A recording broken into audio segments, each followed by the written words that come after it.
Stephen Miller's worst nightmare just came true. It's finally happening. Today is Liberation Day for people who can't stand Stephen Little Bitch Miller, for people who rise up every day from a bed where they keep a stick nearby just in case he emerges at any time in the night from a crack in the baseboard. This is our Super Bowl because Stephen Miller just lost control of his own street once again in a legal blow that has Stephen Miller panicked, scurrying around ceilings and baseboards everywhere. Stephen and Katie Miller, grown adult man and man shield, are hiding in military housing. Yes, this is true. And it's so much better than the sidewalk chalk incident. You remember the sidewalk chalk incident when Katie Miller tried to sympathy bait people, posting these horrifying imagery of sidewalk chalk written by kids that wrote haunting messages like families belong together and DEI matters. Really chilling stuff. This time, it didn't even take any sidewalk chalk. All it took was a few pieces of mystery paper showing up on a quiet suburban street. Turns out, we didn't even need a bedside stick or a string of garlic bulbs or even a fresh can of Raid to get rid of Stephen Little Bitch Miller and his wife. And I'm going to show you the true meaning of free speech and what's happening with Katie Miller when she tries to use some obscure law to protect her anal polyp of a husband. Tom Steyer said earlier this week in an interview with Vox that he'd put Stephen Miller in prison if elected. And I think we might be one step closer after today. And real quick, I'm Lauren Paritra. Willa Paritra is maybe going to make a little cameo. I hear her moving around. And we're going to ask you to take a moment to please make sure you're subscribed. We run this entire operation solo, independent, network free every single day because somebody has to humble these awful human beings, Katie and Stephen Little Bitch Miller. And we are working so hard that we're closing in on 100,000 subscribers on YouTube. We're not slowing down.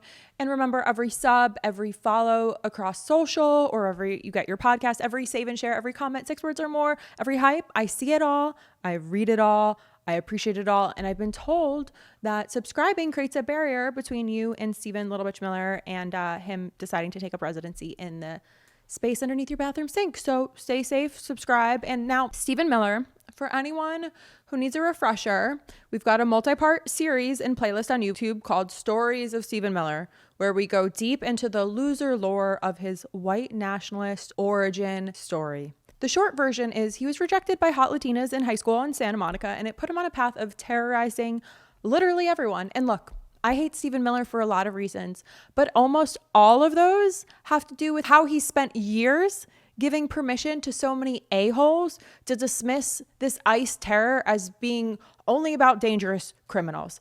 Keep that in mind because it becomes relevant in the most satisfying way possible. Stephen Miller is about to lose control of his own street to paper again. And on April 27th in San Antonio, 2 kids were waiting for their school bus outside Cambridge Elementary School in Alamo Heights.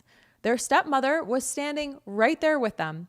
The family came here legally in 2021, turned themselves in at the border, had valid authorization to stay in this country through 2030, and had an asylum hearing already scheduled for 2027. I had a chance to spend about 20 minutes with the Uzcatequi Labrador family, the stepmom to a 5th grader, Victor, and a 2nd grader, Montserrat. They were students at Cambridge Elementary in the Alamo Heights area. ICE targeted them and picked them up at a bus stop in San Antonio. They claimed they were looking for someone else. When she proved to them that she was not that person, they said, well, let us take you down to the station and put an ankle bracelet around you. Instead of taking her to any office, she ended up with her 2 kids at the Dilley trailer prison. A 4-year-old waiting for a school bus is not a national security threat. Stephen Miller has a 4-year-old. He knows exactly what a 4-year-old waiting for a school bus looks like. And he did this anyway. And at this point, it looked like it was going to go exactly the way Stephen Miller wanted. Just load up the buses with kids, ship them to prison. But it did not. And today's episode is brought to you by Cozy Earth. People ask me, how do I stay sane in all of this madness, having to read about Stephen Miller every day? Well, I do so by wearing Cozy Earth. At some point, I realized the outfit I was doing all this labor in deserved to be better. Cozy Earth makes jogger sets from material so comfy and soft, I can only describe it by saying I have reached for mine every single day since it arrived. It makes me feel put together enough that I don't feel like a person who gave up entirely, but it's also comfortable enough that I never want to take it off. And I can wear it in the morning, when I'm running errands, when I'm getting ready to film, editing on the couch. It just works. And they have clogs, and the clogs are real. They're cushioned, supportive, slip right on. I've worn them to take Willa potty town, worn them to take her for a spin around the block, way more times than I'll admit here publicly. And everything on CozyEarth.com comes with a 100-night trial and a 10-year warranty. So head over to CozyEarth.com and use my code Lauren. That's LOREN for 20% off. If you see a post-purchase survey, tell them you heard about it right here on LPTV. So Stephen Miller champions a system that dispatched federal agents to a curb in Alamo Heights to detain children on their way to elementary school. And then he went on television and talked about keeping America safe. Safe from what, Stephen Little Bitch Miller? 4-year-olds? Give me a fucking break. This case is not an outlier either. Right now, let me remind you, there are over 3,500 people cycling through Dilley Detention Facility in Texas. And more than half of them are children. More than half of them are minors. And here's where it gets a little hard to look away. These kids who were pulled out of their lives and put into a detention center where a 9-year-old drew a self-portrait wearing her detention badge and wrote underneath it, "I am not happy. Please get me out of here." The same detention center where medical staff told a child running a fever to just let his body fight it off. A 13-year-old named Gustavo had been living in San Antonio, wrote from inside asking not to be forgotten, and said he did not know what he had done wrong. 13 years old. This is the system Stephen Miller champions every day.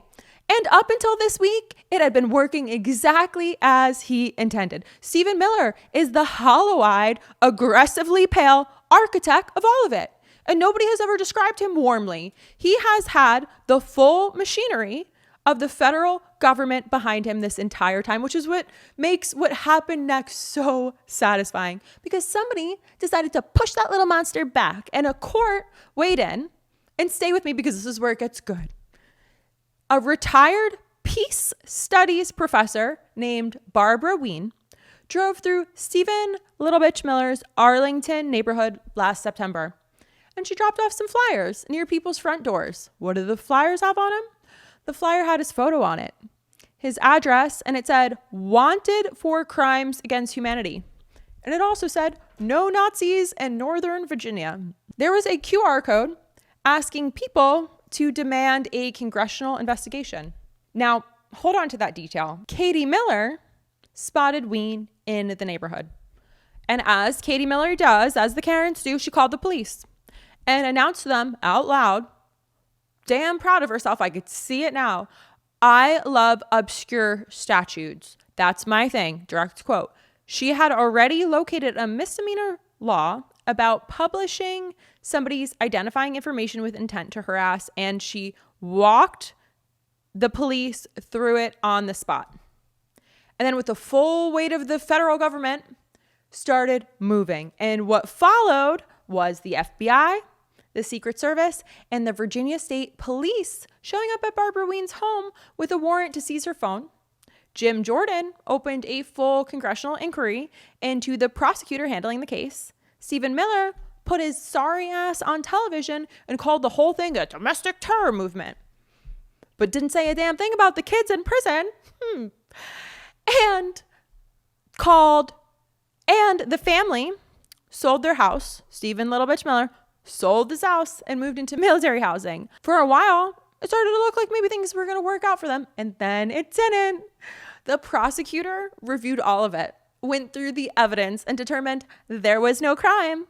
Wien's speech is constitutionally protected, Case closed, baby. And when the prosecutor requested that everything collected from Ween's phone be destroyed, well, Stephen Miller pointed to every resource available to him in his little slimy fingers, and he pointed those at a retired peace professor and ran it all the way to a congressional inquiry. And the court said, no, sorry, Stephen Little Bitch Miller. And Katie Miller's response this week was a text to a reporter with an expletive and blaming George Soros, which is a pretty fitting end to this whole thing. So another neighborhood down, Miller's out, marked safe from Stephen Miller in the neighborhood. You never know when he's going to be skithering around. And this is why we've got to abolish ICE and protect kids. Families belong together. And again, if you're new here, I'm Lauren Paritra. Share this video with somebody who might be mad by it. Let's piss some people off today. It just feels like the right thing to do as kids are continuing to get kidnapped. And I still see a lot of hoopla on the internet of people saying, oh, it's just violent criminals. Point them to this.